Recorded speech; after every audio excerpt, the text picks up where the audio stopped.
உலகத்தையே திரும்பி பார்க்க வச்ச இந்தியன் இன்ஜினியர்ஸ். அட நம்ம ஆளுங்க செஞ்ச தரமான சம்பவம் கேட்டா அசந்து போவீங்க. உதம்பூர் ஸ்ரீநகர் பாரமுல்லா ரயில் பாதை மொத்தம் 272 கிலோமீட்டர் தூரம். இதுல செனாப் நதி மேல கட்டப்பட்டிருக்கும் அந்த பாலம் இருக்கே, உலகத்திலேயே உயரமான ரயில்வே பாலம். ஈபிள் டவரை விட 35 மீட்டர் அதிக உயரம், குதுப் மினாரை விட 5 மடங்கு பெருசுன்னா பாத்துக்கோங்க. அடடா, இதுக்கு பின்னாடி ஒரு பெரிய சவாலான வரலாறு இருக்கு. இந்த திட்டம் ஆரம்பிச்சது 1983ஆம் வருஷம்.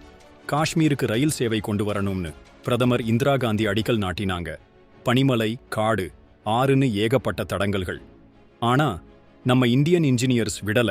தேக்லாங்கிற அதிநவீன மென்பொருளை பயன்படுத்தி 1315 மீட்டர் நீளத்துக்கு இந்த பிரம்மாண்ட பாலத்தை கட்டி முடிச்சாங்க. -10 டிகிரியில் இருந்து 40 டிகிரி செல்சியஸ் வெப்பம் வரைக்கும் தாங்கும். 266 கிலோமீட்டர் வேகத்தில் காத்து அடிச்சாலும் அசைக்க முடியாதாம். எப்பாடி? அந்த பாலத்தின் வழியாக கத்ராவிலிருந்து ஸ்ரீநகருக்கு வந்தே பாரத் ரயில் இனி பறக்கப் போகுது.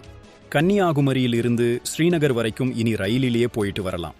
இது வெறும் பாலம் இல்ல நண்பர்களே, இந்தியாவோட இன்ஜினியரிங் திறமைக்கு ஒரு மாபெரும் எடுத்துக்காட்டு. நம்ம இந்தியாவை நினைச்சு பெருமைப்படுவோம். என்ன சொல்றீங்க?